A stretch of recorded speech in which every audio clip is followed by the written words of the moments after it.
Hello, everyone. Thank you for joining the 3D Commerce panel, Render Everything Everywhere. Joining us today are the moderator, Leonard Daly, 3D Commerce Working Group Chair, Shrenik Sadagi of Wayfair, Eric Bennett of Amazon Imaging Services, Brent Scannell of Autodesk, Max Limper of DGG, Nathaniel Hunter of Dreamview, Thomas Lucchini of Microsoft, John Wade of Shopify, and Norbert Knopper of UX3D.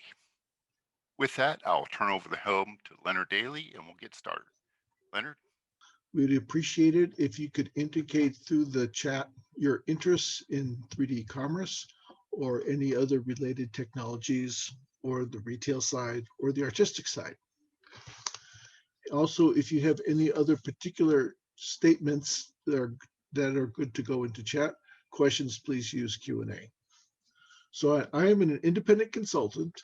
I specialize in XR systems architecture and e-commerce specialist. I have been working 40 years in computer graphics, data analysis, including images and 3D and environments and systems, e-commerce and standards. The standards organizations you can see I've been particularly involved with are listed to the right. With Kronos, I am secretary of the 3D Commerce Working Group, and I'm also co-chair of the Certification and Validation Technical Subgroup. And you will see the acronym TSG quite a bit today. And it's a subgroup of the 3D Commerce Working Group. You don't have to worry about the technical part. I support clients through advanced commerce, information handling, and 3D-based web applications. Next up is Shrenik. I'm sorry. Yes, Eric Bennett. Hey guys, hi everyone. My name is Shrenik Sadagi. I am the chair of the 3D Commerce Working Group. As my day job, I lead a small initiative at Wayfair called Wayfair Next, where we're trying to figure out how to use emerging technologies to solve customer problems. So we try to take a far future look into the future and try to figure out how retail and home are evolving, and we come up with newer experiences and try to solve customer problems using emerging tech. I'll hand it over to Eric. Hi, everyone. It's great to be here. Thanks for joining. I'm Eric Bennett. I am the Senior Science Manager of a team called Amazon Imaging Sciences. This is a team at Amazon that's very much about how we do 3D content creation and processing at scale. And this is a combined R&D effort, meaning that we're very interested in research problems, but we're also interested in the engineering problems as well that come with dealing with huge amounts of 3D content. We're interested in how this content is adopted by users, and specifically how users learn more about the products that Amazon sells and trust them more through 3D content. And we're doing that through a lot of different avenues: computer vision, machine learning, and also initiatives like this. As a retailer, we're interested in multiple customer experiences, not just one. These include augmented reality, room decoration, 360 spins, synthetic imagery, and I'll be talking about those today and how that plays into why standards are important in order to have models that we can use across all of those.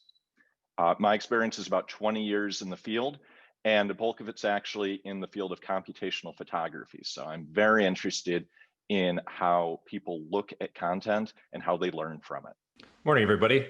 My name is John Wade. I'm a product manager at Shopify. I work on video, 3D, and AR, VR for our merchants' products. So any of the media that our merchants might upload to represent their products.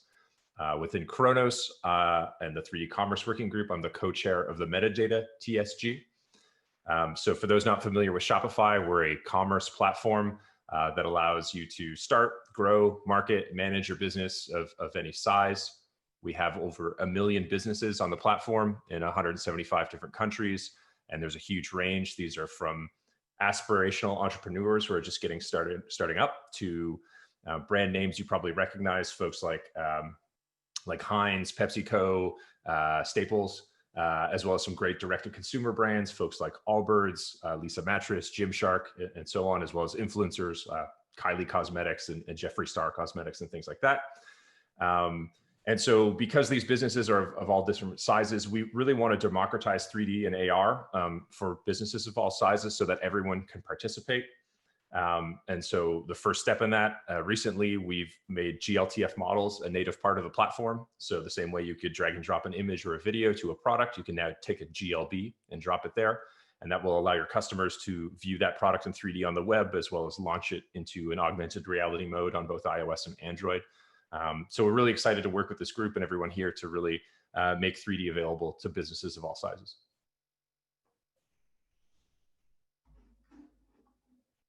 Good morning, everybody. My name is Nathaniel Hunter. I'm a co-chair of the 3D Commerce Asset Creation TSG. And my background, about 30 years in content creation, spanning everything from film, TV commercials, games, products, e-commerce, and internet technologies. At DreamView, we're a B2B online platform that serves retailers, suppliers, manufacturers, and brand owners in currently 110 different countries. And we've created a scalable and standardized management, creation, and distribution platform for not only real-time content, but also the photorealistic or high-res source-based content for generating AR models, VR content, as well as traditional like lifestyles and room-based scenes for companies all around the world.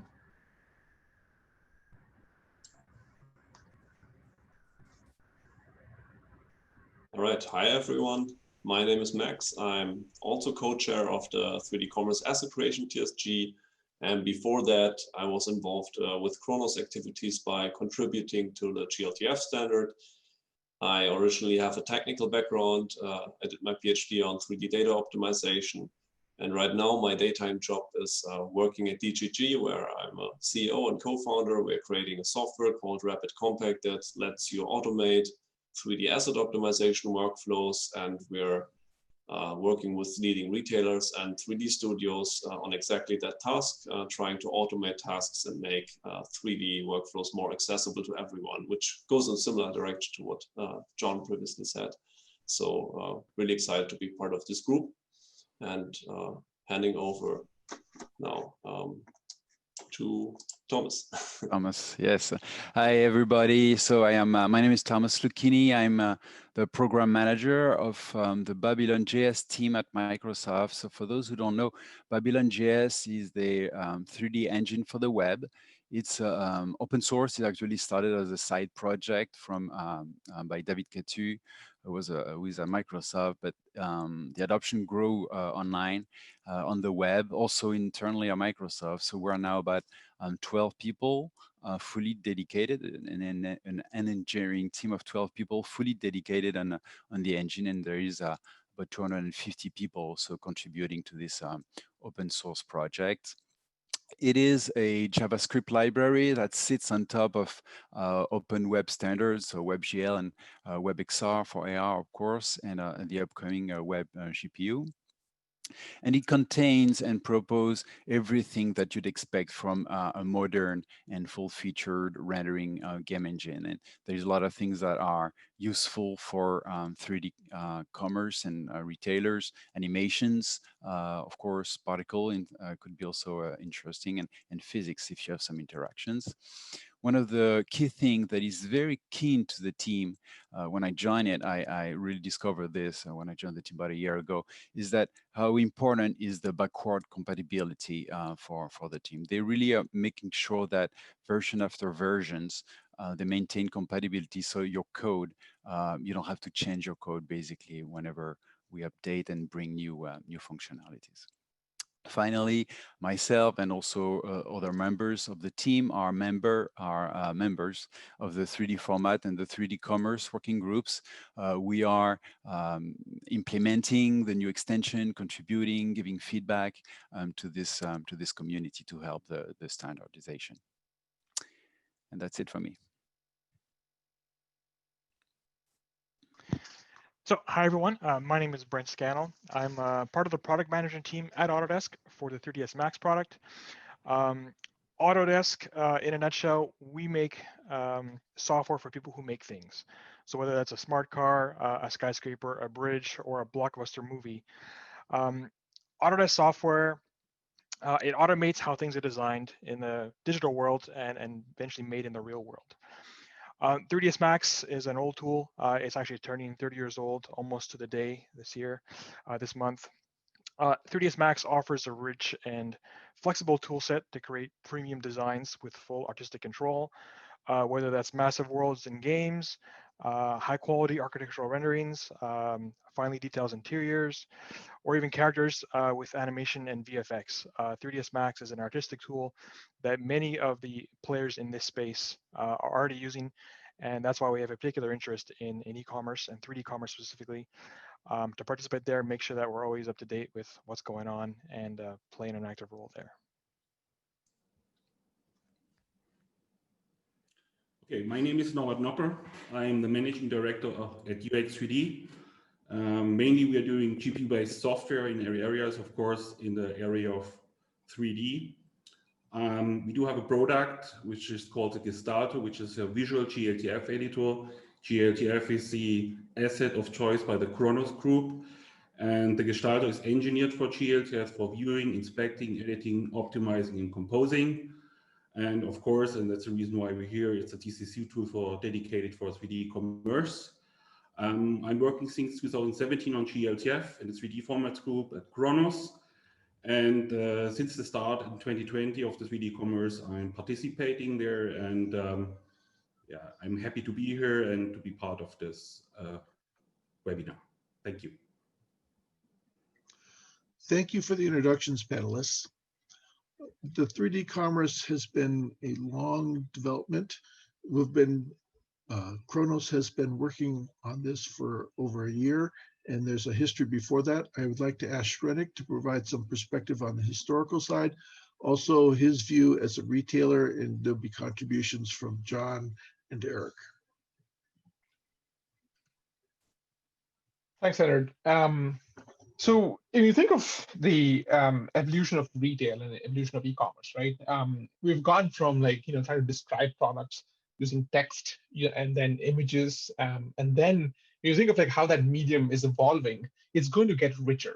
And so the next step in that evolution is going to be 3D. And so because it's going to be a lot more natural and you can represent the product in a more realistic way. And so along with that, the evolution of visual computing technologies such as augmented reality and virtual reality, they've made it more possible and more accessible to view and visualize 3D content in your space or in complete virtual environments, right? So those platforms are becoming a lot more ubiquitous, and it's going to be a lot more widespread, and it's going to be more accessible across a lot more devices and maybe a lot more platforms as well. So we see that there is an evolution that's happening, that is where 3D is going to be a key enabler for merchandising products, especially in the retail use case. Along with that evolution, it comes with a set of problems, right? So let's take an example. Let's take search as an example. So, I'm just using Google here as an example, where you can search. Google just released, 3D or AR search capability, where when you search for a product, you can actually view that whatever you search for, you can view that in 3D or in augmented reality, right? So let's take that as an example. So when you think of this search experience, right? You search for a product, you can view it in AR. And then you can go to the retailer's website and then maybe purchase the product from the retailer itself, right? But search is an important starting point for discovery of products and discovery of brands, right? So think of this on, let's say, Android devices as one of the platforms. Now, as soon as you go beyond that one platform, and you think of, let's say, Apple or Windows or whatever have you, any kind of any new platforms that are out there, this experience, when it goes beyond that one platform, it crosses that boundary, is going to lead to inconsistencies across these different platforms. And the reason for that is because each device is different, right? On top of that device, you have an operating system that's also different. On top of the operating system, you probably have another SDK that's also different, right? So it gets a lot more complex when you try to see the exact same product across these different platforms. The end customer is not going to get the same consistent experience of that they got from one device. So that's one problem. That's a problem on the consumption end of, if you think of 3D as a supply chain, the end experience, or where it ends up in a customer's hands, this is one of the problems. But where does this content come from in the first place? Right? There's got to be there's the consumption end, and then there's the production end, which is basically somebody's creating this 3D content, right? Who's creating that 3D content, and what problems exist there? So when you think of the production end, there are multiple. Think of them as actors in this equation of sorts, right? You have a manufacturer who is actually producing the product, who wants to sell that product, right? And likely they're going to depend on a retailer or a platform to actually make the sale of that product. Now, in order to merchandise this product, you need to create imagery or create the 3D content that is going to sell the product, right? That represents the product. In order to do that, likely the manufacturer or the retailer is using a third party or an internal studio or some kind of a team of content creators, a team of 3D artists. Those artists in turn are using tools or 3D tooling, to actually produce the content. So you can see here there are multiple different, I guess, players in this, and each person is kind of touching the 3D asset in some way before it actually ends up in front of a customer. So when you think of that supply chain of 3D, right, from where it starts from the manufacturer and ends up on the customer, there's a lot of friction through this process. And the reason for that is because each player, each actor is actually doing this in a very siloed manner. So each person is kind of looking, I guess, at their specific use case and their best interest, and trying to, move the industry forward. And with that, the problem is you're going to end up with, multiple file formats, for example, that represents 3D, multiple definitions of what a 3D, of what a virtual product is, what different ways of creating this 3D content. There are multiple ways to do the same thing, right? So, but if each person does it in a different way, you're going to end up with something else that is going to create a lot of. At the end of the day, it's going to create a lot of inconsistency to the end customer. The end customer is who's going to, is going to be the person who's going to, suffer the most. So we're trying to fix that. And in order to do that, what we did was we basically established what we call as the 3D Commerce Working Group. And the 3D Commerce Working Group is basically a coming together of the industry, a coming together of all these different players to sit together and align on what we think a virtual product is, and create some specifications and guidelines that could actually help content creators with the workflow, help platforms in producing this consistent experience, and at the end of the day, like, help the customer experience 3D content in a very authentic way. So to begin with, we are focusing on some aspects or some particular problems that we believe are more important at this point. And so you will hear about all of these different problems as we progress through this webinar. But just to kind of set the context here, we have something that is, we have a visual consistency problem at the end user platforms. The problem that I mentioned earlier, which was people are not seeing the exact, even you're looking at the same product across different platforms, you're not seeing the same thing. You're not seeing, like, let's say you have a red couch. The color red of that couch is different across these different platforms, and you don't really know which one's the right one, right? So that's one of the problems that we're trying to solve. When you think of switching these colored options from red to blue to green or whatever, whatever have you, there's no way of doing that in a consistent way. So what I mean by that is there's no way to to package all these different color options into one asset and actually deliver that to the end customer so that they can flip through the different colors, right? Each person is doing that in their own way now. When you think of information about a product that needs to accompany that 3D asset, so things like, where does this product, attach to the surface in AR? Like, is this a product that sits on the floor? Is this a product that hangs from the ceiling? Is it something that attaches to the wall? Where does that information, like, how does the end customer know that, right? So where does that information go? So that's one aspect of it. The other aspect of it, which is important, is how does someone create this asset? How do you even, where do you start? What are the different, what rules do I need to follow in order to kind of produce this efficient asset? And how do I streamline the production of these assets? So these are the different problems that we have embarked on solving, and we established the 3D Commerce Working Group, I think a little over a year ago, in August of 2019. But there's some, we've been thinking about this for some time now, and we've finally formalized the effort and actually, created this group that's actually going to try to solve some of these problems that I mentioned. And so you're going to hear about from this great set of panelists who are leading specific groups who are trying to solve individual problems in 3D commerce. So let's hear from the rest of them. So thank you, Shrenik. Eric from Amazon, would you like to comment a little bit more on the retailer perspective from the Amazon view? I'd be happy to. And in fact, if we can go back one slide, I think this diagram does a really good job of highlighting one of the key issues. So the big thing for the retailer side is the ability, in order to use the content that's coming from many different sources, and to be able to have it operate in a way which is building trust through accuracy on all of those different end experiences.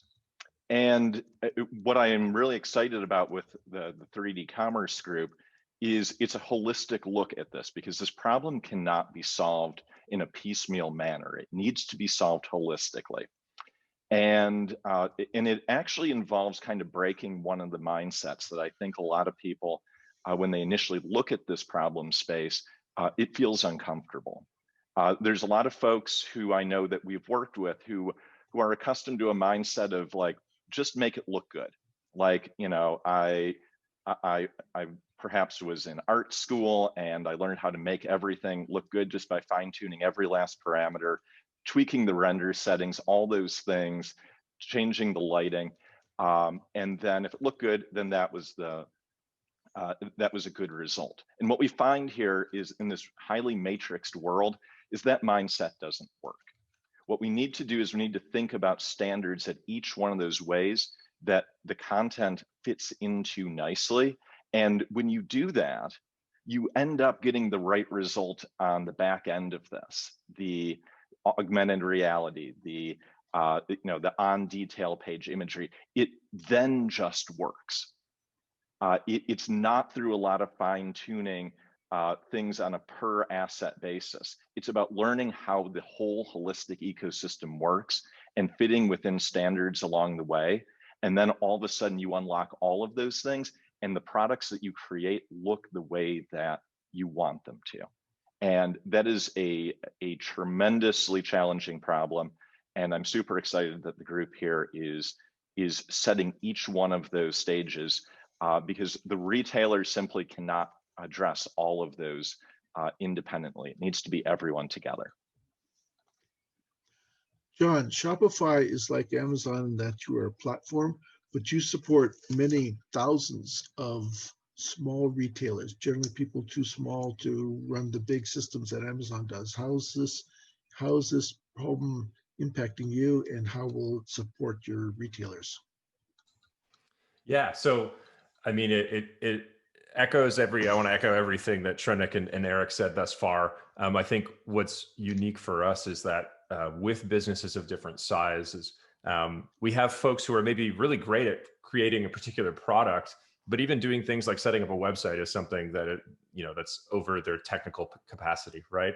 So when we start talking about 3D models, there's this huge depth of domain knowledge from film and video games and all the history, and it's really technically complex. And if you look at the Wayfairs and the Amazons and the marketplaces, they're able to put a dedicated team that's very technically adept together to work on those problems. But if you're a business with 5-10 people, that there's no return on investment there for you doing that. And so you have a whole set of problems you're thinking about. How do I source new products? How do I make sure I'm keeping up with fulfilling my orders? How do I market and grow my business?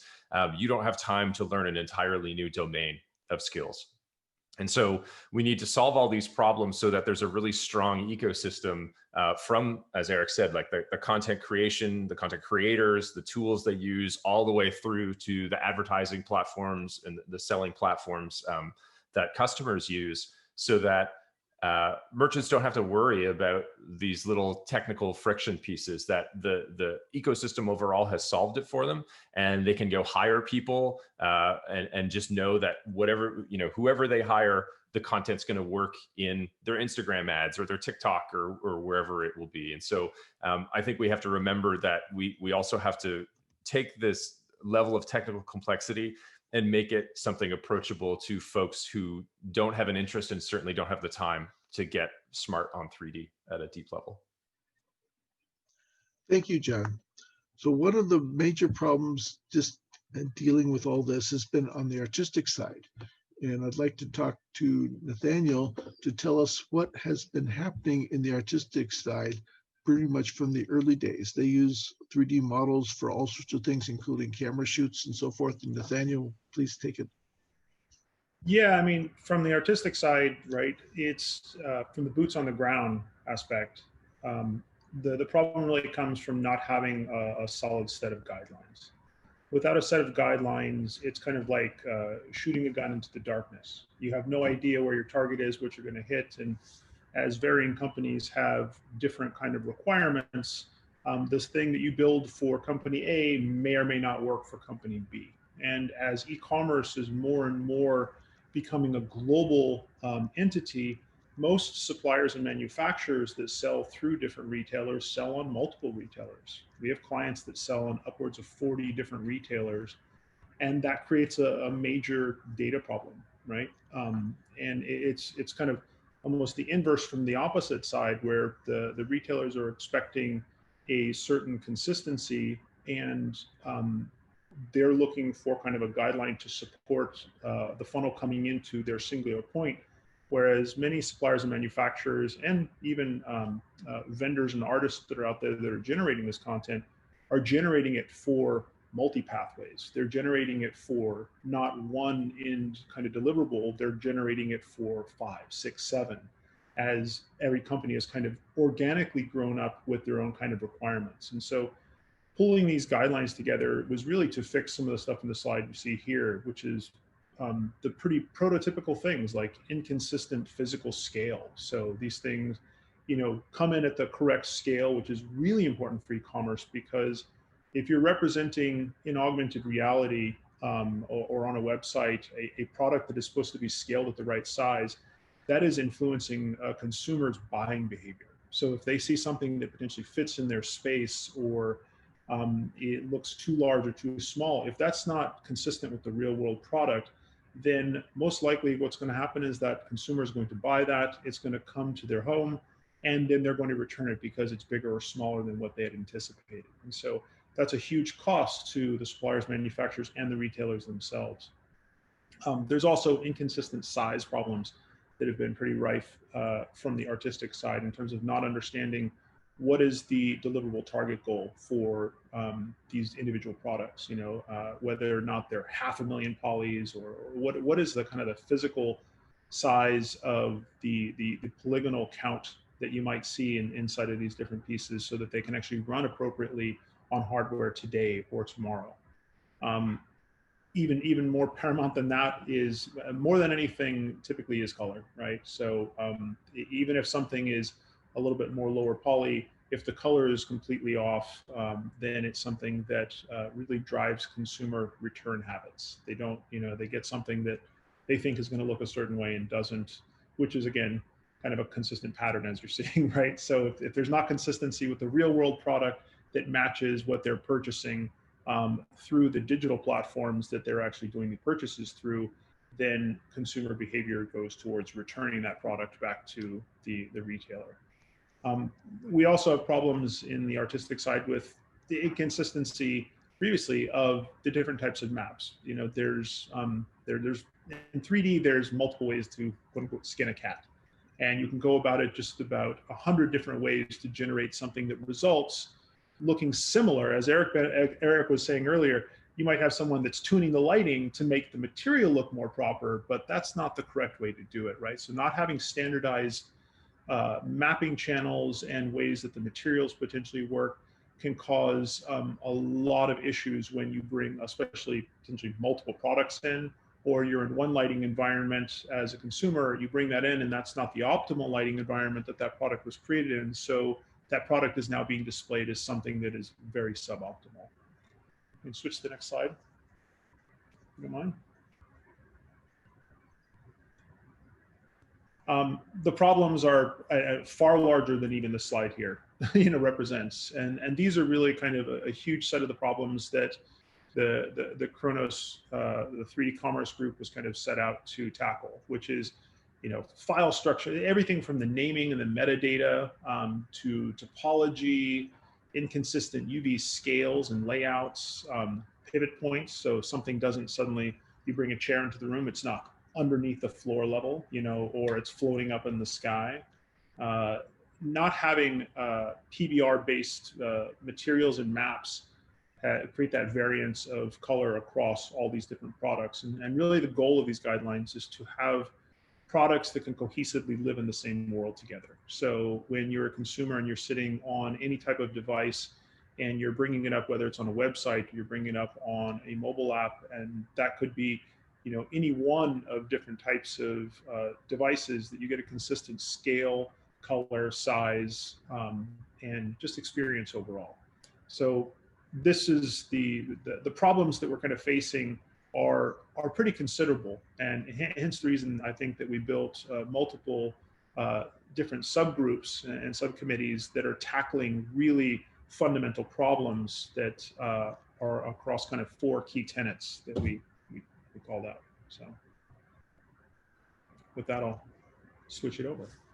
Thank you, Nathaniel. Of course. So we've heard from several people now that cover the list of problems and how retailers look at the issues. We'd now like to start addressing the solutions. We're going to start with the technical solutions. There's a couple things that Shrenik outlined, and they'll go into more detail with John. Yeah, thanks. So the first one we'll talk about is metadata, right? We keep hearing the word consistency come up. So we need to establish some expectations about what metadata, the layout, the schema of the metadata, and how it's stored, the mechanics of that metadata storage. So we want to allow interoperability across that entire pipeline we talked about, from the content creation tools to the platforms and all the different places in between, which includes search engines and content management platforms. We don't want to reinvent the wheel here. So what we'll be going with is the tested ISO standard extensible metadata platform, XMP for short. This is something that's used already in PDF, PNG, JPEG, and so on. Things like EXIF data for cameras are using XMP. We're also going to create a schema it will have a small number of fields related specifically to 3D models. And the reason we can get away with such a small number of fields is that we're able to leverage a lot of the existing XMP namespaces that exist in the world for doing things like explaining the license of a model, explaining the copyright, describing the content by giving it a title and what languages the content inside of the file might be in. And so we're able to leverage all these existing namespaces that have been in use for years. We'll have a new one around 3D models. And XMP allows users themselves to add their own namespaces. So if your particular pipeline has its own metadata that's unique to you, you can use the same mechanisms to store that data as well in the files. And so that's the solution we'll have for metadata. If we go forward, one of the other problems we talked about was efficiently delivering options and colorways, right? In the real world, a lot of products have at Shopify what we call variants. These could be different colors of the product, like the shoes you see below. Different material choices come in different sizes or have different kind of features and functionality. But right now, when you look at these models online, if I were to look at these 3 different shoes, for each shoe, I have to download a whole new 3D model. And that's really inefficient. The geometry, the shape of the shoe is exactly the same for all 3. It's really just the colors that are changing. And so we want to make that transport, the file size that comes across the wire, really efficient. And then we want to make that UX of switching between these different colorways really fast.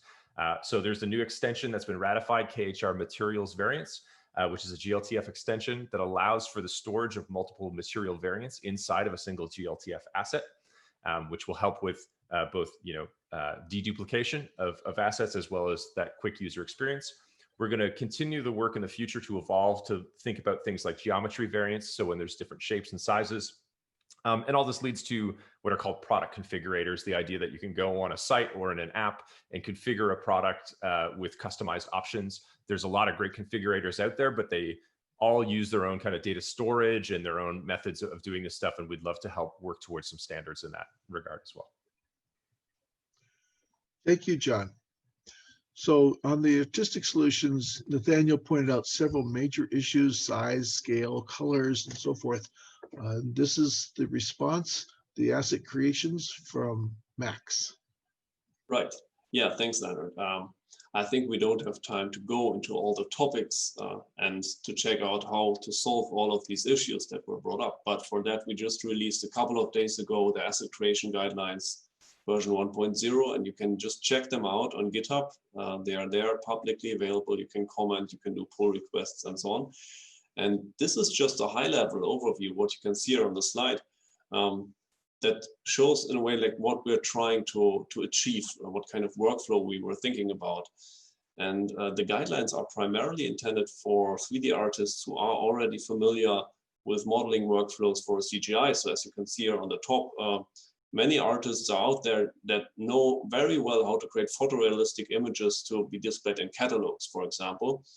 And that is, of course, not a like real-time 3D experience. And if we are talking about real-time 3D experiences that you can see on the bottom there, like web catalogs, AR apps on your phone, and all the things like that, then we need optimized versions of these products. And they need to be able to be streamed efficiently and so on. So the guidelines explain how to achieve all of that. And you can even automate large parts of it, like basically the whole bottom part.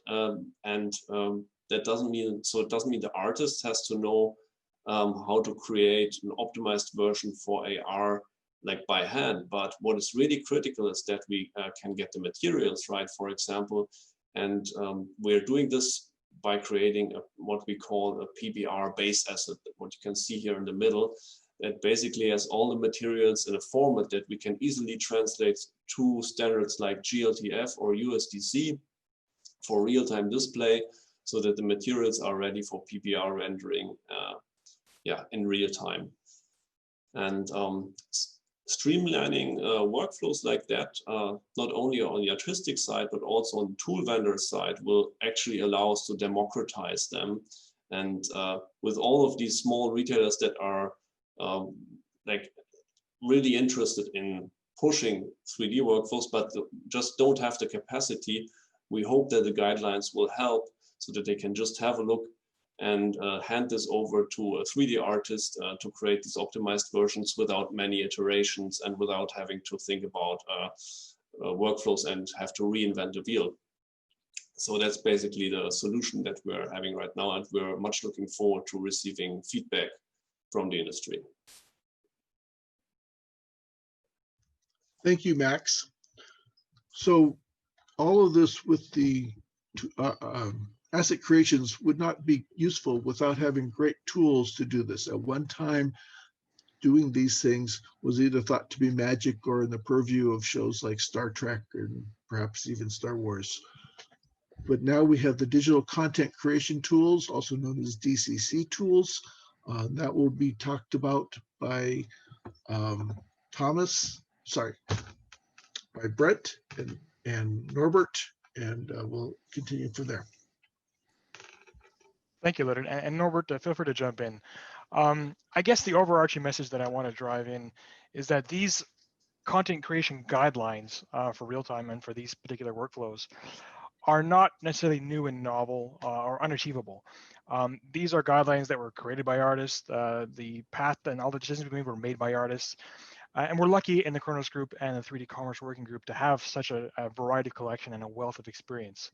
So really what this really boils down to is a prioritized list of kind of where the common trouble areas are.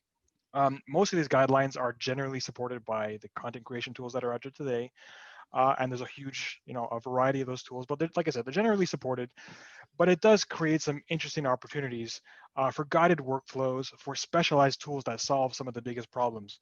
So from a product manager perspective, it's great because it highlights those big important problems. But from the average user perspective, it gives some clarity and some guidance about what the expectations are. And as Nathaniel mentioned before, you're not kind of shooting in the dark. You have an understanding about where you're trying to get to before you even start. And it's kind of a repeatable and expected process. So I'm very happy to be part of this group. I think it's super interesting. As Max mentioned, it's only version 1 and there's many things to go. And we're very, very lucky to have such a collection of artists contributing to this. Was there something else you wanted to add, Norbert? Yeah, maybe on the next slide. Yeah, I think, so here you guys, you see some of these content creation tools, DCC tools. Most of them you already know. And basically, when you're talking about content, it's about the geometry and of course of the material of the product, but of course also of the lighting of the product. And these are like the 3 key factors. And these tools are here, like what you're common used to it, to export them to GLTF or to USDZ. So these are the tools like from Autodesk, from Adobe, and Substance is part of Adobe right now. And of course, Blender, the open source, and our tool from UX3D. Brent, you want to add something on this? Yeah, maybe a comment on kind of this very nice ecosystem that we have. We have big players, we have small players.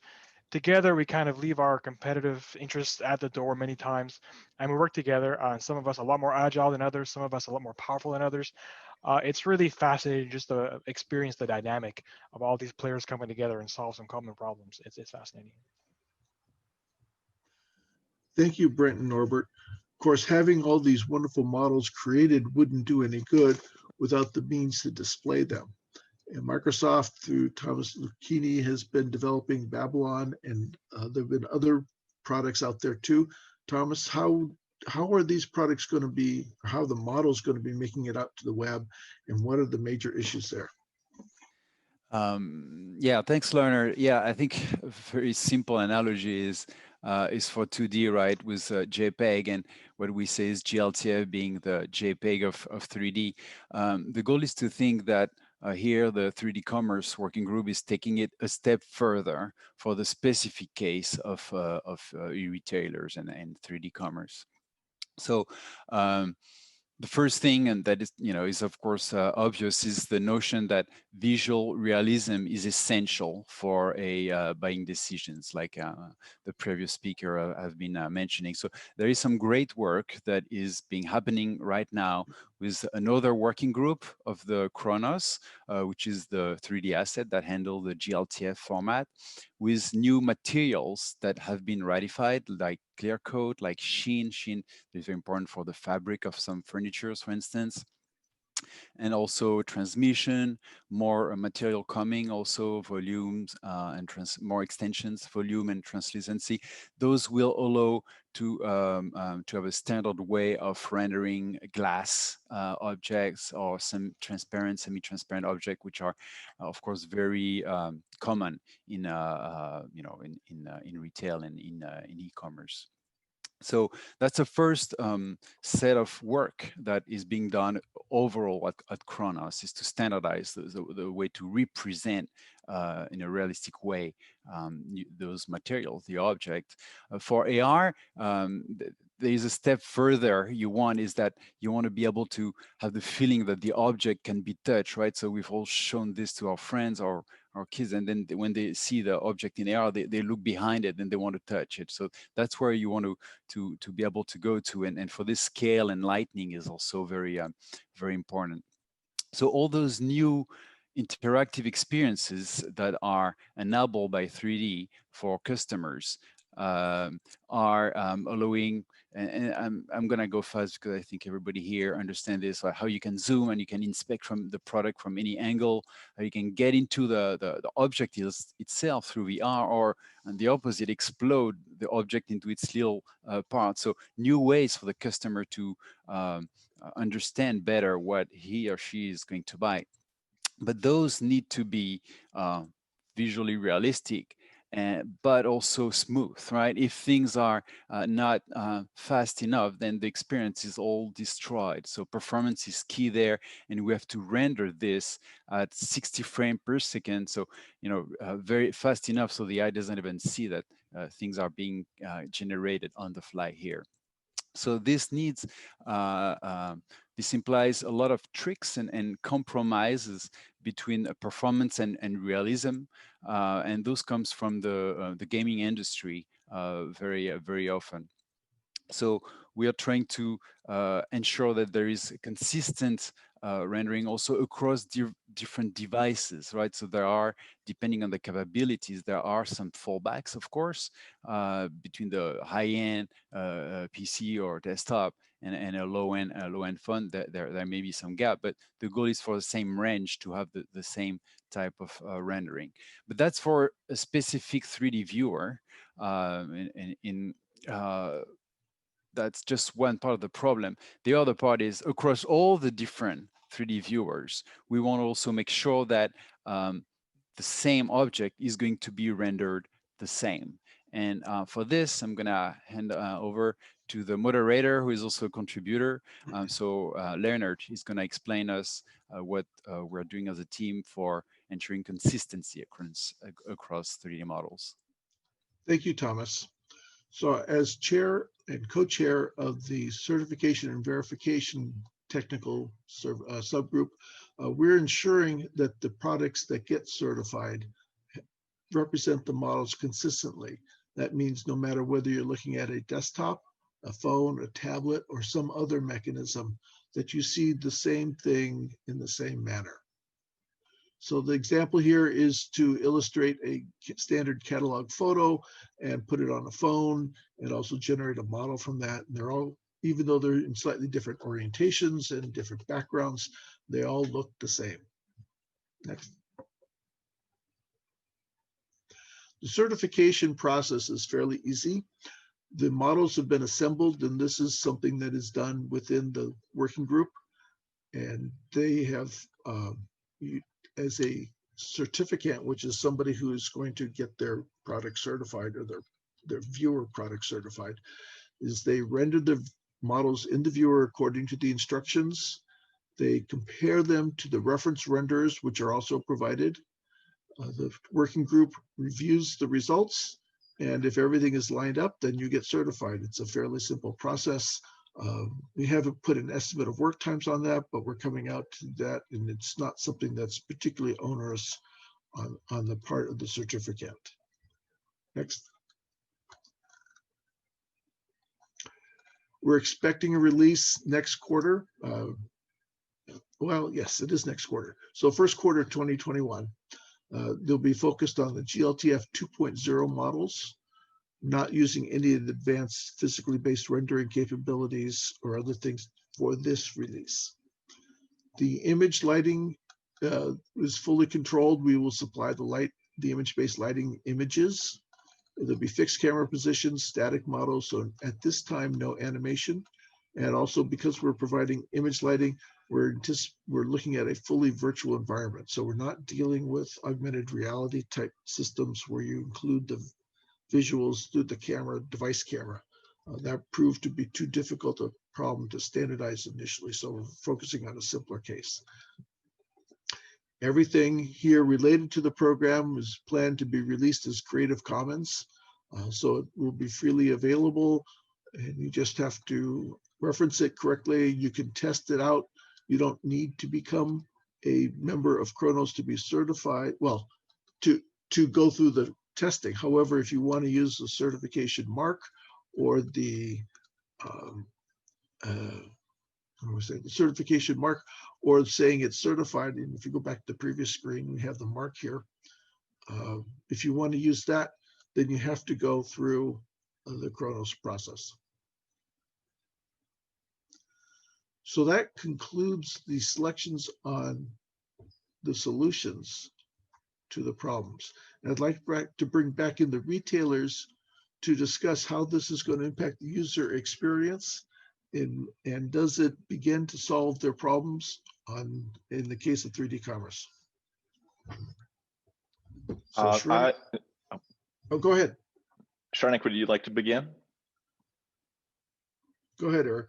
Okay, great. I'm very excited about all of the initiatives that were just spoken about, because I think they are piece by piece creating that end-to-end system that needs to exist in order for true scalability to exist. And from a retailer perspective, scalability is really kind of front and center to what we're interested in, because we want scalability and consistently being able to meet the high expectations of our customers. So we don't want it to just kind of work some of the time. We want it to work well all of the time. And so one of the things I wanted to give everyone here kind of a glimpse into, because I think it sometimes gets a little obscured, like what goes on inside of a retailer and how do we think about how we scale with all the content that comes in. And I think from speaking with folks, the general perception is something like what I show here on the screen, which is that content comes in, we make sure that it meets our needs, we put it into a database, and then all of a sudden it works on all of our experiences. Kind of this very simple straight line model. And this assumption, if it works well in one place, it should work well in many. And folks tend to think of companies as having like one experience. But if you think about it, customers are going to be expecting many different ways to interact with the same asset from the same retailer. It's not just going to be one thing. It might be that one person wants to see a 360 view. Someone else wants to have a highly immersive experience. Someone else wants to look at it in AR. And all of those things need to be present so that people can choose how they want to interact with the product. So in reality, if we advance here at the slide, that it ends up looking a lot like this inside of a retailer, which is, yes, content comes in, but then all of a sudden it turns into this matrix of all these different things that need to interoperate, and they need to all be the same. Some of it's going to go through real-time rendering like we just heard about. Some of it's going to go through offline processes using global illumination rendering for when quality is paramount. That it's going to be on desktop, it's going to be on mobile, it's going to be on AR, and it's going to be in detail pages. And this is the way we think about it. And what's interesting and really gets me excited about the work of this group is that this in and of itself looks a lot like the matrix that Shrenik showed at the beginning of this presentation of all the matrix interoperation that happens between retailers and experiences and manufacturers. And so it's just, to me, it's fascinating that there's this need inside of the retailer in order to have all of the content be in one very standard format that can be utilized in all of these. We don't want to be dealing with 5 different formats and a lot of different variants of the same product. We want to have one, because otherwise this just doesn't work. And that's just another aspect of scalability that I think 3D commerce is really helping to improve going forward. Yeah, I just wanted to echo like what Eric said here. Like I completely agree with your thoughts here and the way you represent this diagram here.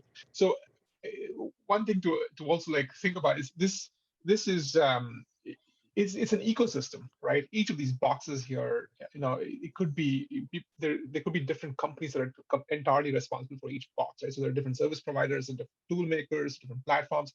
it's an ecosystem, and this problem cannot be solved if everyone works on it in their own silos, right? We've got to take that holistic approach. We've got to come together and actually agree that, okay, this is a problem. Let's try to figure out like what we can do to make this pipeline a lot more streamlined.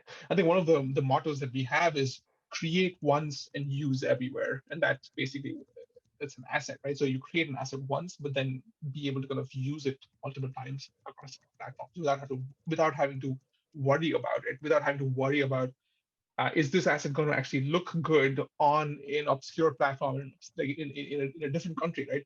Like, why should the artists have to worry about that? Right? So that's kind of the fundamental thing that we're trying to solve here.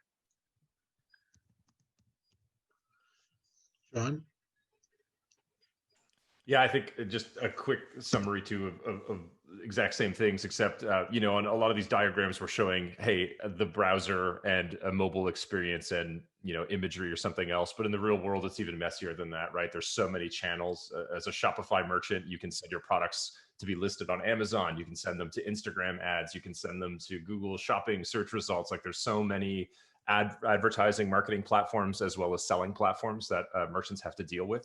And so great for us is that many of those companies are involved. Obviously, Amazon, Microsoft is here, Facebook is involved, and Google is involved in the 3D Commerce Working Group. So some of the biggest players, but there's so many of those players out there. And as a retailer, it's not just about the hardware device, it's also the particular channel.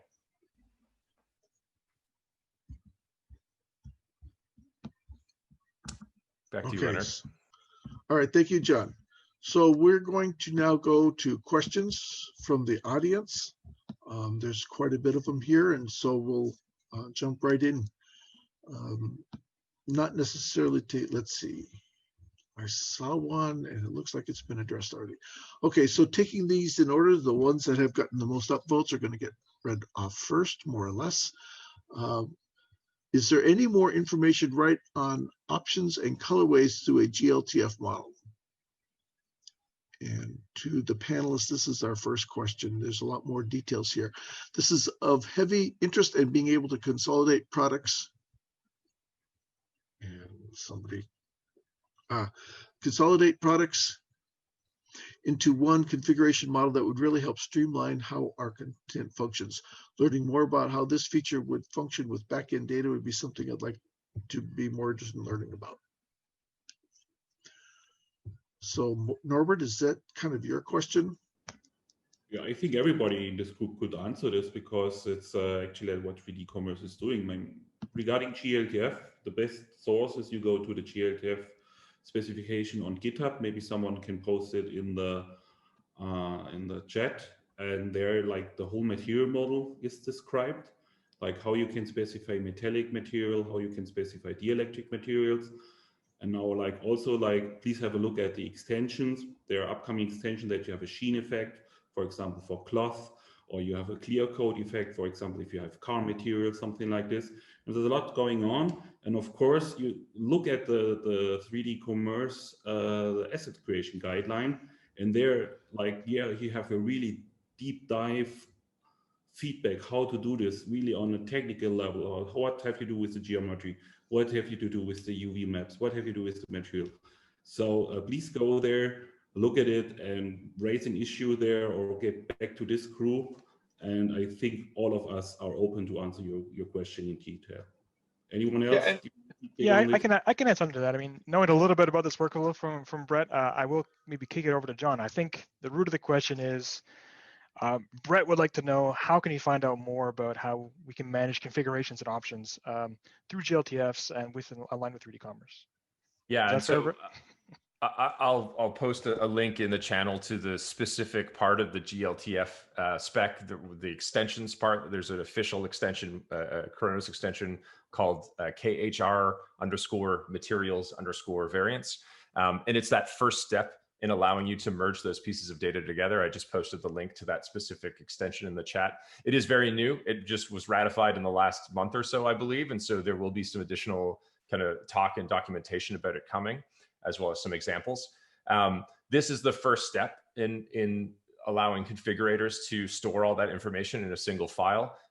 it is focused strictly on the materials within the model. So texture maps and so on. It can't yet do different parts of the mesh, or at least hasn't been our focus yet to do things like, say, if you had a steel case chair and you wanted to switch the arms and have a product configurator like that. So some of that work is still future work.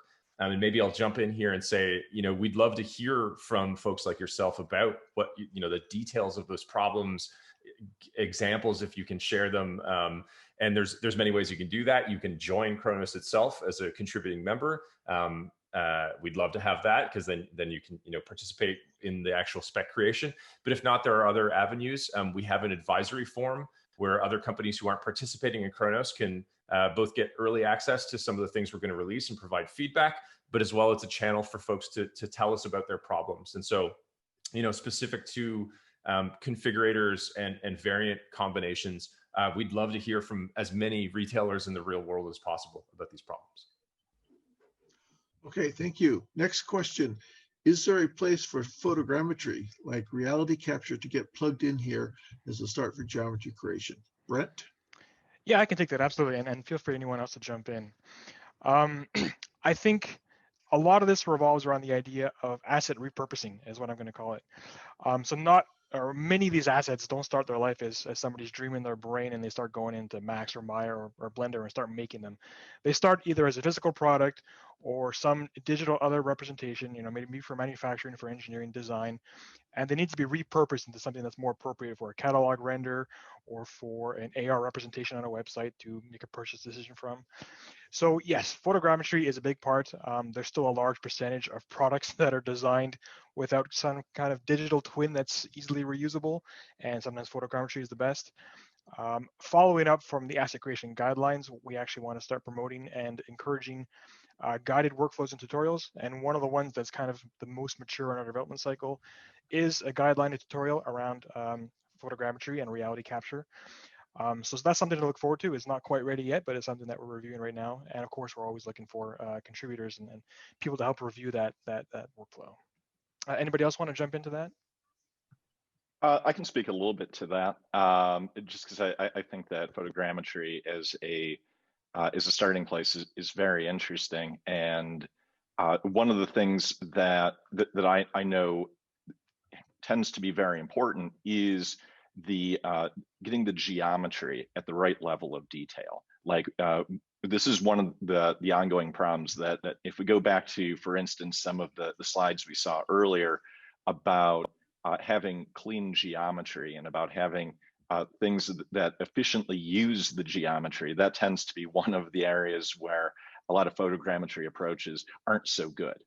So, really focusing on that and going through the mechanisms, Brent, like what you were just talking about, in order to be able to get it from some of the things that are some of the deficiencies of a photogrammetry type approach, in order to get them down to a size where they're going to stream well and that they're going to have a nice fast user experience is great.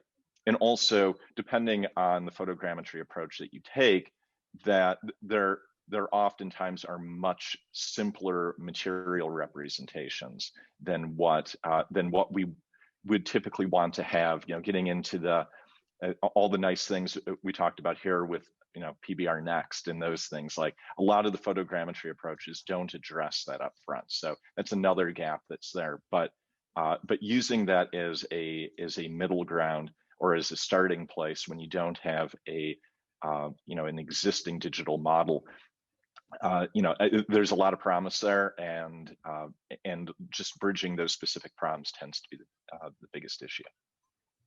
Maybe I can also jump in.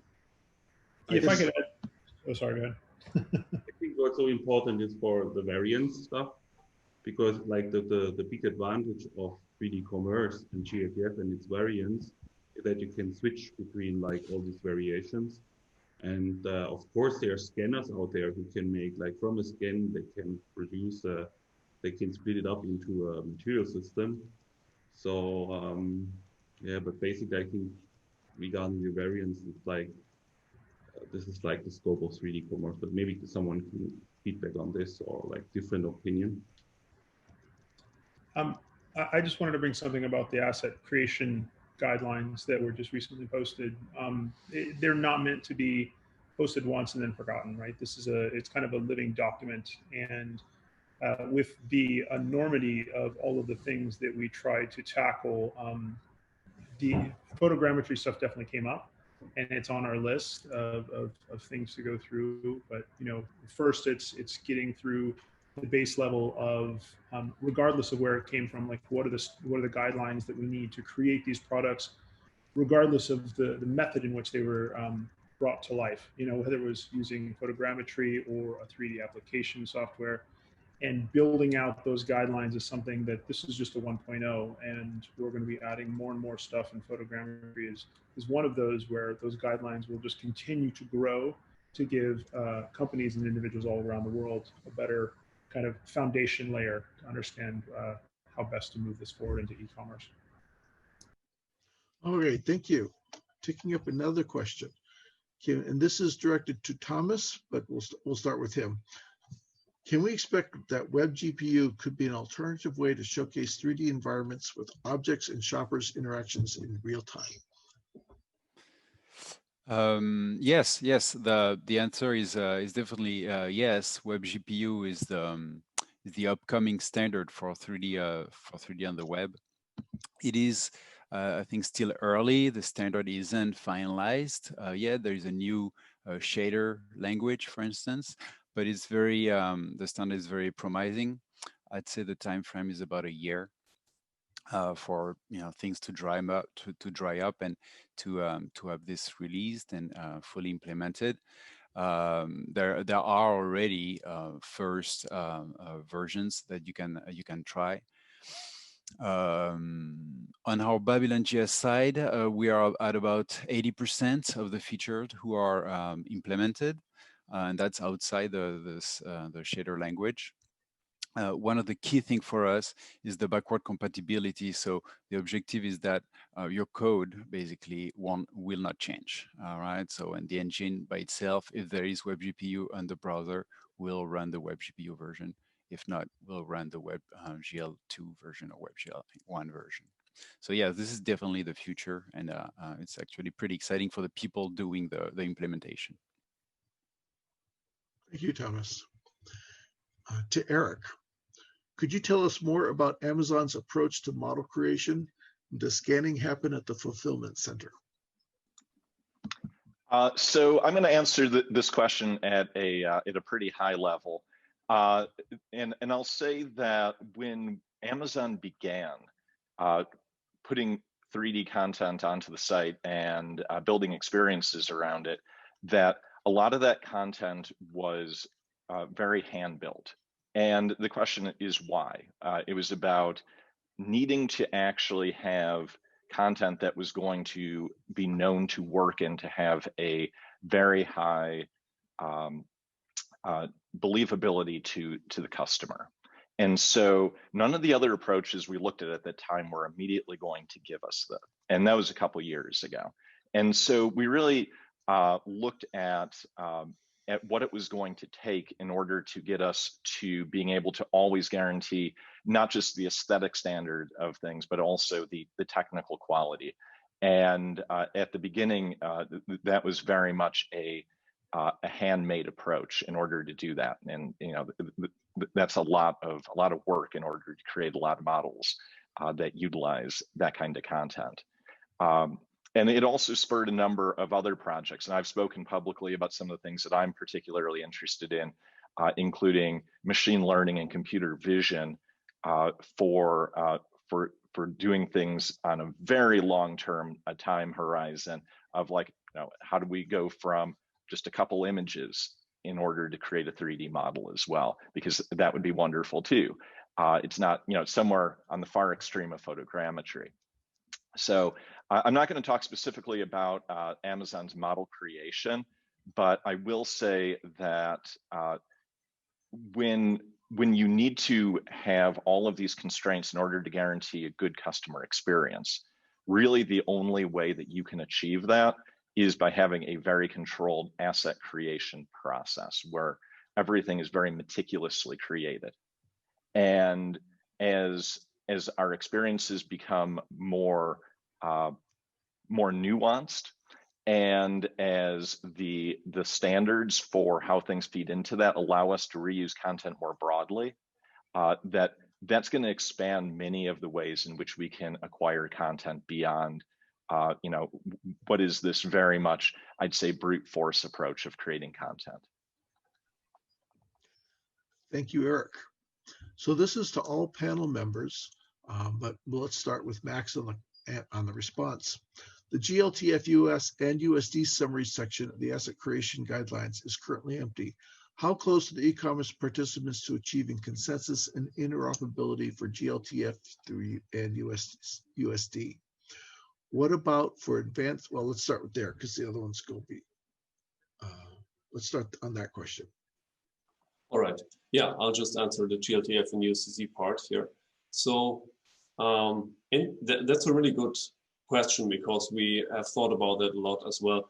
And although GLTF is a Chronos standard, we are not really advertising that you should use GLTF for everything. That's not what we intend to achieve. That's not what we say in the guidelines, but instead we are actually providing workflows that allow you to create a powerful base asset in whatever format. It can be GLTF, it can be in, let's say, a 3ds Max model that is set up properly. And then you can automatically convert that to different variants for publishing, but you have to be aware of the limitations of GLTF and USDC. And I think something that we will put in rather soon, that we already have actually, but it's not in the spec right now, is an overview table of the capabilities of these two formats.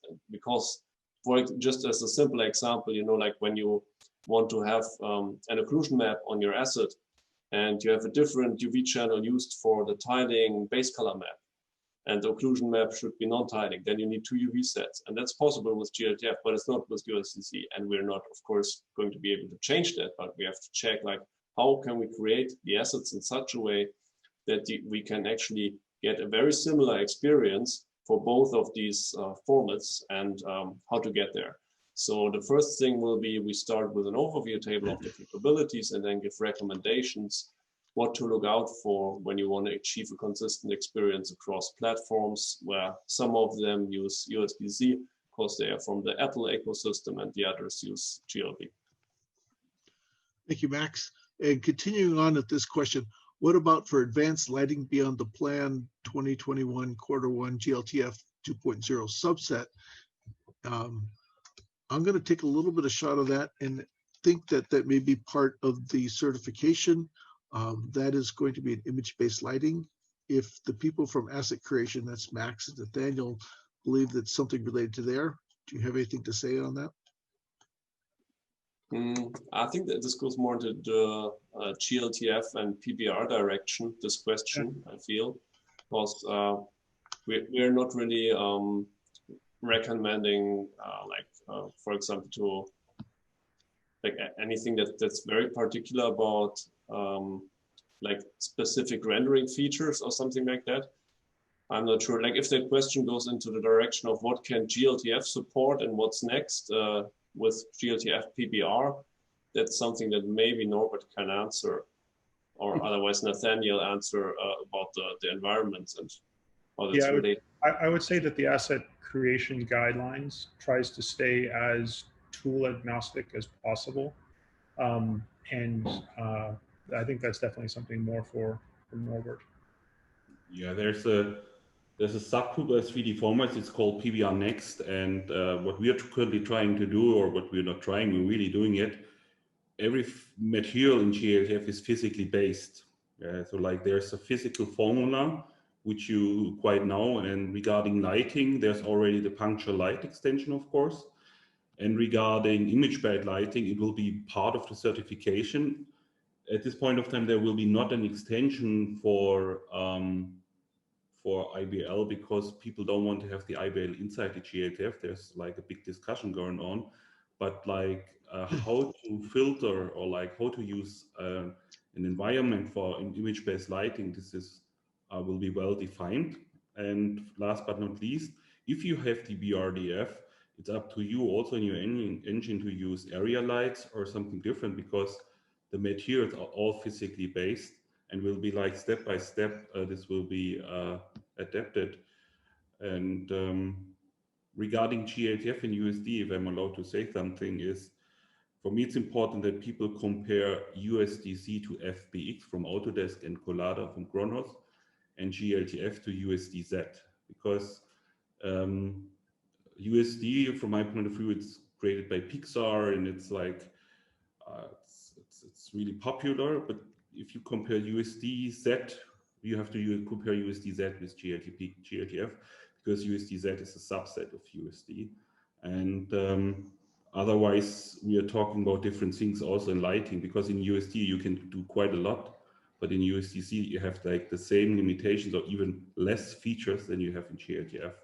So, but get back to the lighting, etc. Like maybe the last question is not yet asked, because I see it. Is it the one, be bold with your responses, seeking an estimate, not a promise? It's I think regarding the lighting, there will be something by Q1, quite sure. Okay, thank you. So next question. I work on advanced rendering and architecture team where we develop open source rendering libraries for scalable rendering. You had me at render everything everywhere. My interests are primarily in accurate material models and lighting controls as applies to product development and design. Brent, would you like to start on this one? Yeah, I mean, I think it's an excellent segue from that previous discussion around the PBR next discussion. I would say we're kind of witnessing this amazing convergence on what I'm going to call physically based materials and rendering. And what that means is we're all kind of converging towards the most accurate photorealistic representation, and the material models are kind of following suit. And what we're seeing is things that are happening within PBR Next, or things that are happening within games PBR models, or things that are happening within DCC tools, are all starting to look not the same, but very, very similar. And what that means is we can kind of expect to see those same results in a more portable way. So there's open standards that are happening that are getting traction, such as Material X, convergence with Material X with other open standards. And I would say, Bruce, if you're interested in following this, I would keep a close eye on what's happening with the PBR Next initiative over in the 3D Formats Working Group. This is really pushing the edge of implementation of next level material models inside of an open 3D format standard. I can say that as Autodesk, all of our tools are closely looking at what's going on with PBR Next, with other PBR-based material models as they evolve. We have our own, and we're keeping a close eye to make sure that there's no gaps that are emerging. But from an outside-in perspective, if you're looking at what's happening in PBR Next, you'll be up to date with what's going on and aligned. We're there, and all the other members here, I think, are very interested in what's going on there. Thank you, Brent. There are a number of questions here relating to certification of various kinds, and so I'm going to bring them all in together and have several people comment on them.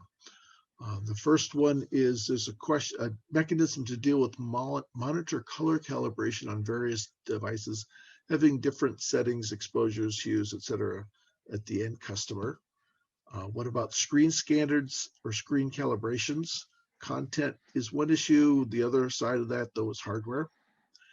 And how can we standardize web viewers, as we have tried different viewers and all differ in the final output? So these questions are from different people, but they're all the same topics, and would like to start with myself answering regards to certification.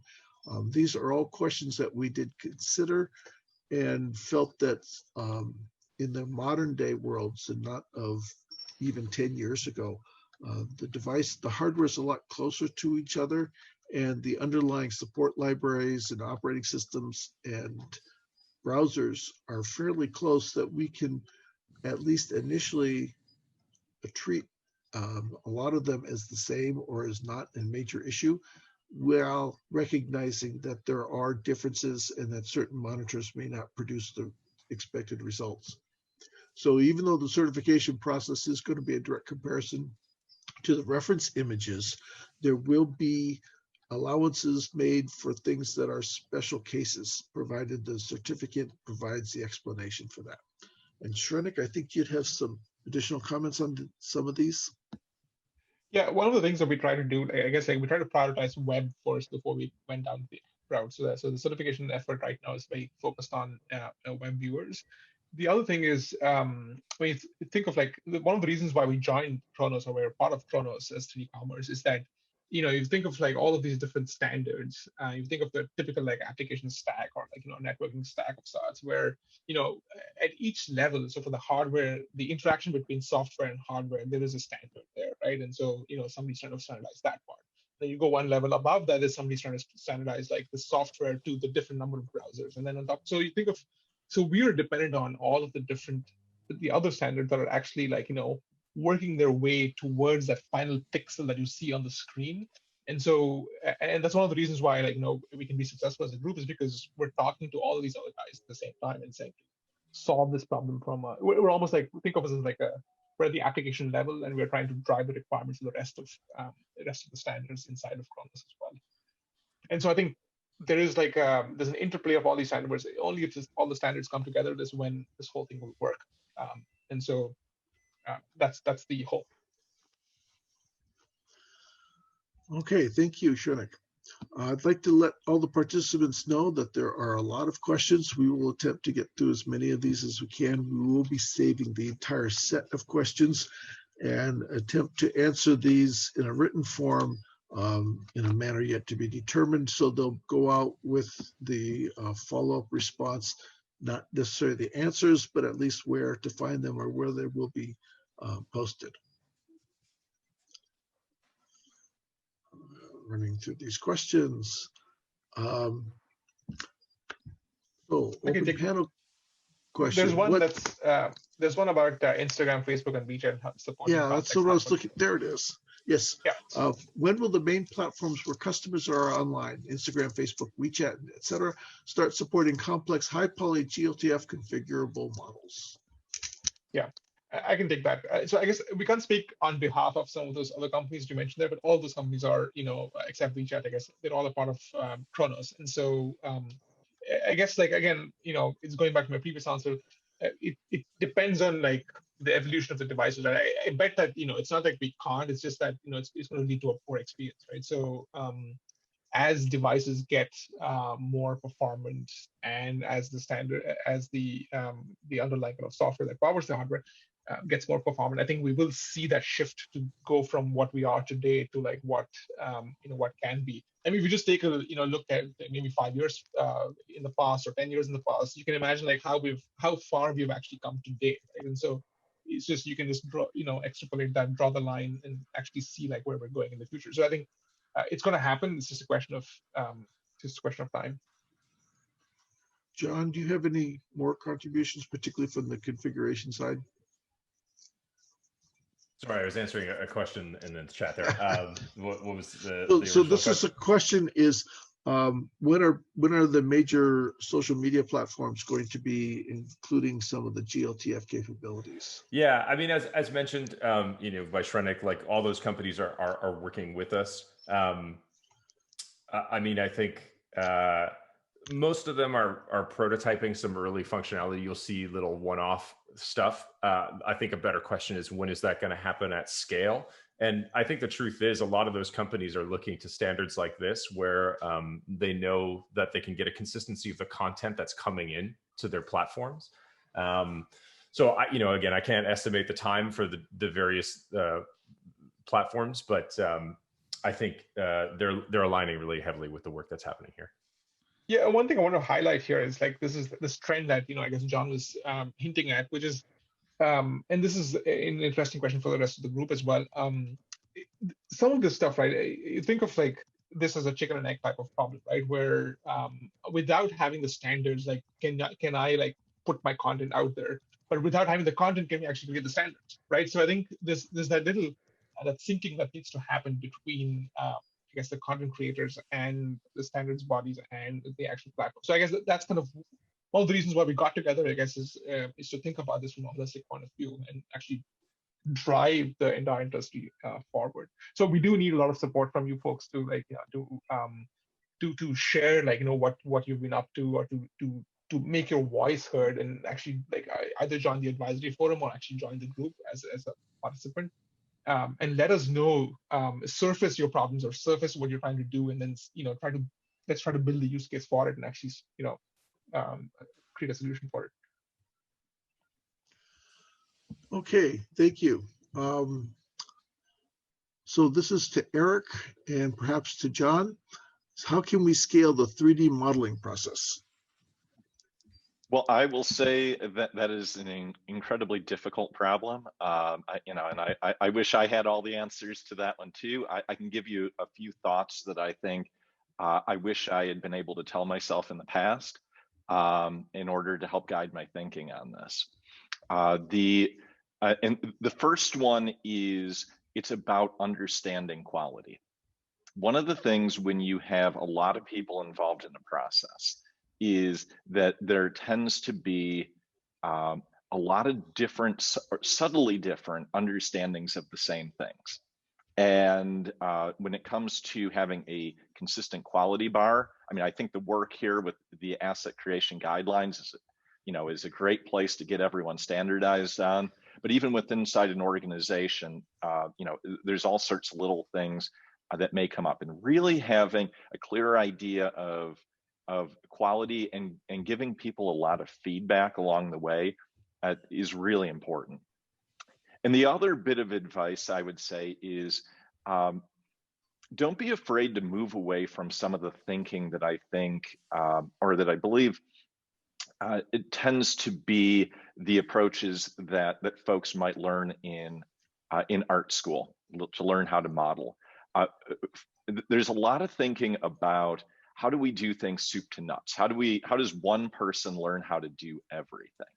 And in some cases, that's exactly what you want to do. But some cases, breaking up work and thinking about how to do that efficiently really can, it can totally change your thinking about the process. And again, even then within a process like that, then having clear understanding along the way as to what quality expectations are is super important. And so I'm really, I mean, I can't say I've got all the answers on this, and maybe I don't even have a lot of them, but it's really being able to say, hey, if you really want to make this scale, maybe it needs to look a lot different than it would otherwise. Yeah, I think that's exactly true. I mean, just building off that same point, I think what you'll see in some of the companies who have been doing this for a while is that content creation is a pipeline. And what that means is it's not one process end to end. It's a lot of different pieces that have been stitched together. And I think there's lots of opportunities to optimize some of these processes. So whether that's, getting to a good base asset and then optimizing to some of those publishing targets where you have different poly counts or different texture sizes, I think there are a lot of opportunities for automation. The need for automation is probably greater than ever. There's probably a content boom that we're kind of right in the middle of right now. With the kind of the rise of e-commerce and people buying stuff online and wanting to get AR representations of their products. I'm sure Nathan can speak to this just as much as I can, but yeah, we're looking very closely at automation, how to deliver those tools to the content creators to make sure that they can scale themselves and optimize pieces of that pipeline. Yeah, we just surpassed our 250,000th product created for our clients, and so we are at this point where automation is very key to us. But before even automation, like the most important part is the quality. To Eric's point, like it doesn't matter if you automate the process if you can't meet the quality of the standard of the product. In e-commerce, again, it's the most paramount thing is that product represents, so that 3D object represent, whether it's pre-rendered or whether it's real time, that it represents the product that's being sold 1-to-1, period. There is nothing else kind of really matters, because at the end of the day, if a retailer sells that product based upon that representation and that product then gets returned, then the whole process has been flawed, right? So that is the major number one point that we have tried to couch everything with our automation that we do internally is product quality is number one. And to Eric's point, I think getting the specializations or disciplines that are specific, if you have people that inside of your team that are amazing texture paint artists and love to do that, then having them focus on that one specific thing and really starting to break up things into very discipline-based workflows is definitely the best way to go about it when it comes to the manual process of 3D artists creating content, because the jack of all trades, everyone can do everything, only scales so far. You have to create kind of these systems or production line mentality, if you will, where someone who paints it, that's all that they do. They paint it. Someone who models, that's all that they do. Someone who's doing look dev, that's all that they do, because then they become a master of that craft. And then that's where you really get automation from the manual side of things without getting into like LiDAR scanning and all these other sorts of things. I'd love to take a quick stab at answering this too. I think there's actually things to solve on both the supply and a demand side. So on the supply side, I think, what we're going to see is a diversity of techniques. We have these LiDAR scanners coming in phones, photogrammetry, machine learning is going to get better. And I think we'll always have handmade models for certain things. And that will vary across the types of products, right? What you use for clothing versus furniture versus some other product may be different, right? And so all of those are going to evolve, and the cost will come down, and the quality will go up through all the hard work of everyone in here and lots of folks in the industry. I think there's also a demand side though here as well, right? What we want to see is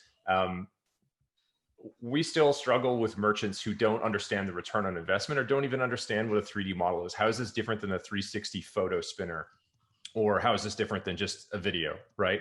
And educating them on like the reusability of 3D content, that there is a really high return on investment because of the diversity of ways you can use that content, that a single model can replace an infinite number of photos or a good video, and that it will in the future allow for all this interactive participatory kind of experiences that you just can't do with photos and video.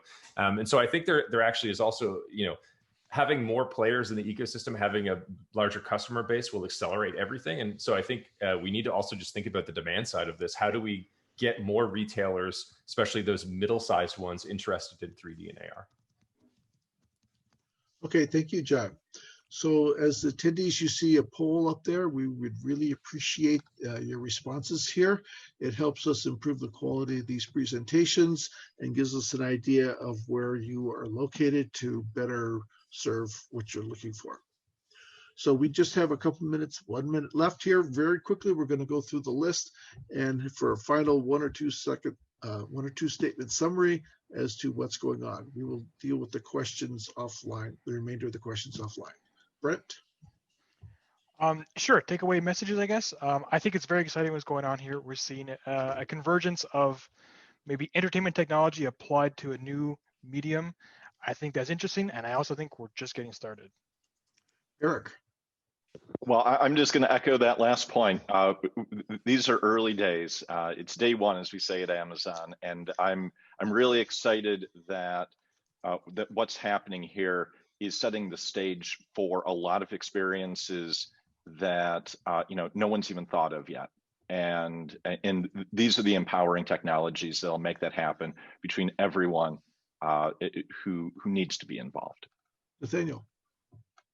I would say that the diaspora of amazing voices is what has made this so great, and I think with everyone who's listening to this panel as well, there's no difference between us and you, right? Like get involved, become part of the 3D commerce. Like it's a great experience just from being able to be with all of your peers, regardless of retailer, supplier, manufacturer, etc. It's wonderful. John? I just want to echo exactly what Nathaniel said. It's great to work with all these folks, but the more voices we have, the more we hear from you about what you're struggling with or what you even don't understand about this whole process, the better we can move things forward. Sure. I'm just going to quickly share the final slide that we had so that people have it on there. There's some links up here that you can follow to learn more. But just to summarize, I think we definitely believe that 3D is going to be the next merchandising medium, and it's going to have widespread adoption, and it's going to, it's likely going to replace even the image that you have for products, right? And so, if we don't, there's going to be a lot of there are tons of problems to work on, right? And so we need your help to prioritize which are the ones that are more important and we want to get solved right now. And so definitely reach out. There is the advisory forum that you can be a part of, where you don't have to become a member of Kronos, but under NDA you can at least get to know what the group is working on. And we do send surveys, and we do try to collect information from the advisory forum. So definitely, if you want to join that, reach out to 3dcommerce-feedback@kronos.org. If you want to become a participating member, where you're actually part of the decision-making process, then become a Kronos member and get involved in 3D Commerce. It's not just 3D Commerce; it's going to be a lot more, a lot of the other standards that you can be a part of and actually actively participate in. But it's incredible to work with all from all the panelists that you heard today. Like it's a very diverse set of groups in terms of like number of the different types of companies that represent these. So there are over 70 companies, I believe, now, and they range from some of the larger companies to some really small companies. So but we meet every week. We try to get together and we actually discuss these.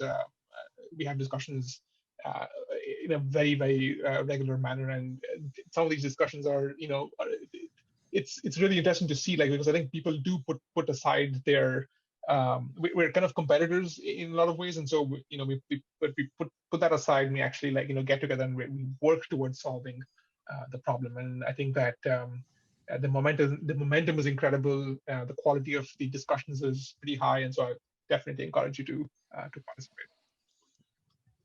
Max. Yeah, I just wanted to echo what was said before.